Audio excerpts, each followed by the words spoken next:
Madhuri's lifestyle या चॅनलवरती तुम्हा सर्वांचं मनापासून स्वागत आहे। तर मी पहिल्यांदा माझी ओळख करून देते। मी माधुरी खेडकर, मी एक हाऊसवाईफ आहे आणि माझ्या या चॅनलवरती तुम्हाला बघायला भेटतील किचन सगळ्या रेसिपी प्लस मुलांचे मस्ती व्हिडिओज आणि डेली रुटीन्स। तर माझा व्हिडिओ हा तुम्ही शेवटपर्यंत नक्की पहा। हा माझा फर्स्ट ब्लॉग आहे। खरं तर सांगू का, आता पहिल्यांदा मी कॅमेरासमोर बोलायचं म्हटले की जरा टेन्शन आल्यासारखं। आता मी फर्स्ट टाइम ट्राय केले की कॅमेरासमोर मी ऑनलाईन असं बोलते, कारण जेव्हा पण बायकांना बोलायला वेळ भेटत नसतो तो ऑफ कॅमेरा खूप बडबड करत असतात बायका, पण ऑन कॅमेरा जेव्हा बोलण्याची वेळ येते तेव्हा खरंच प्रश्न पडतो की नक्की बोलणार काय आता। तसंच आज माझंही झाले, मला पण असं जरा घाबरल्यासारखं काय बोलू आता, काय प्रश्न मलाही पडलेला आहे। चला पाहूया।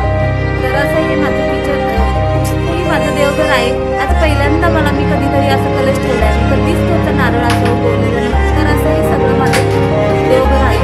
आज पहिल्यांदा हा माझ्या नारळामध्ये फोम आलेला मला दिसते। खूप दिवसापासून मी ट्राय करत होते की माझा नारळ का फुटत नाही, पण आज बघितला तर खूप आनंद झालाय मला। हे दोन माझी मुलं दिवसभर मस्ती करत असतात, तसं आताही त्यांची मस्ती चालू आहे, कॅरम खेळतायत हे। चला हाय करा सगळ्यांनी, हाय। तर हा आहे आमचा हॉल।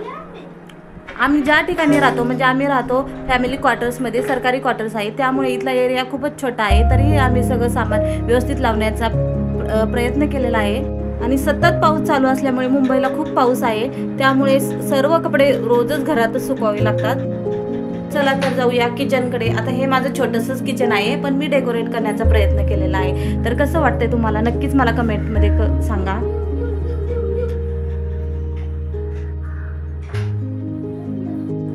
जीवनात ध्येय ठरवणे म्हणजे स्वतःला दिशा देण्यासारखं आहे।